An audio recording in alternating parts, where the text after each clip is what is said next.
சினிமாட நேயர்களுக்கு வணக்கம். இப்போ நம்ம பார்க்க போகிற திரைப்படம் வந்து சைந்தியா அப்படின்றவங்க வந்து அமெரிக்காவிலேருந்து இங்கே வந்து ஹீரோயினாகவும் தயாரிப்பாளரும் களமிறங்கி அவங்க நடிச்சிருக்கிற படம் தான் வந்து அனலி.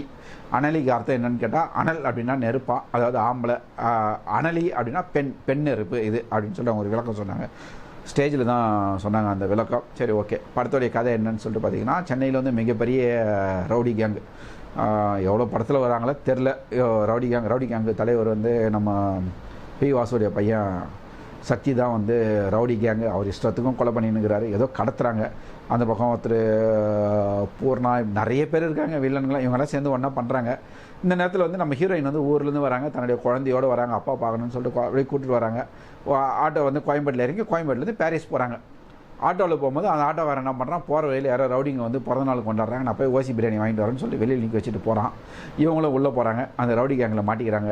அவங்க இவங்களை அடித்து கட்டி தொங்க விட்றாங்க. அப்புறம் நம்ம மேடம் வந்து அப்படியே ஆக்ஷன் ஹீரோயினாக பொங்கி எழுந்து எல்லோரையும் அடித்து துவம்சம் பண்ணி அந்த ரவுடிங்க கேங்கை மொத்தமாக அழிக்கிறதுக்கு காரணமாக வராங்க. கடைசியாக கிளைமேக்ஸில் வந்து நம்ம குமரவேல் வந்து ஒரு ரகசிய ஏஜென்ட்டாக வராரு, போலீஸாக வராரு.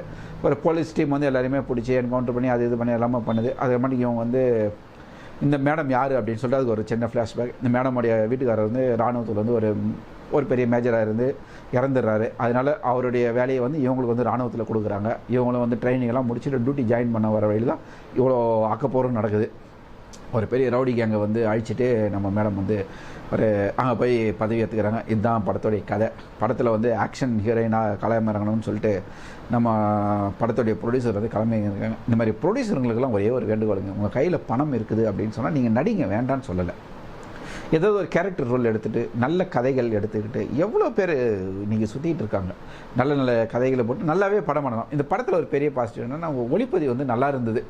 ஒரு விஷயம் வந்து ஏதோ பண்ணணும்னு சொல்லி அவர் மெனக்கெட்டுருக்கிறார். விஷுவலாக கொஞ்சம் ஒரு சின்ன விஷயங்கள் போய் பார்க்குற மாதிரி இருக்குது. மற்றபடி கதை வந்து நாட்டு நல்லா இருக்குது. பேப்பர் ஒர்க் இல்லை டைரக்டர் கையில்.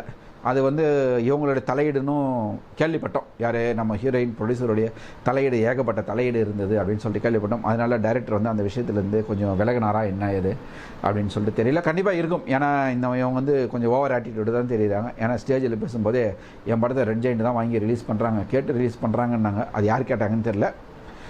250 தேட்டர் ரிலீஸ் பண்ணுறாங்கன்னு சொல்லிட்டு சொன்னாங்க. இன்னும் நிறைய விஷயங்கள் சொல்லிட்டு இருந்தாங்க. மேடையில் ஏறி ஒரு பயங்கரமாக பேசிகிட்டு இருந்தாங்க.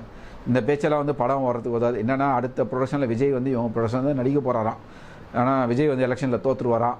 ஏன் நான் தான் வந்து அடுத்த படம் வந்து விஜய்க்கு வந்து ப்ரொடியூஸ் பண்ணுன்ற அளவுக்கெல்லாம் வந்து ஸ்டேஜ் ஏறி பேசுகிறாங்க. இதெல்லாம் வந்து ஓவர் ஆட்டிடியூட் மேடம். பணம் இருக்குதுன்னா நல்ல படங்களை எடுங்க. உங்களை எடுக்க வேணாம்னு சொல்ல, சினிமாவுக்கு வாங்க, எடுங்க. ஒரு சின்ன உங்களுக்கு என்ன ரோல் வருமோ அந்த மாதிரி பண்ணுங்கள். அதே மாதிரி தமிழ் சினிமாவில் விஜய் சாந்தி மட்டும்தான் ஆக்ஷன் ஹீரோயின், அவங்க அப்புறம் யாருமே வரலனாலாம் சொல்லாதீங்க. நிறைய பேர் ஆக்ஷன்லாம் பண்ணியிருக்காங்க. இதெல்லாம் வந்து ஓவர் ஆட்டிடியூட் பேச்சு. சரி, அனலி படம் பார்க்கலாமா அப்படின்னு சொல்லிட்டு கேட்டால் அவ்வளோதான். நான் எதுவும் சொல்கிறதுக்கு இல்லை.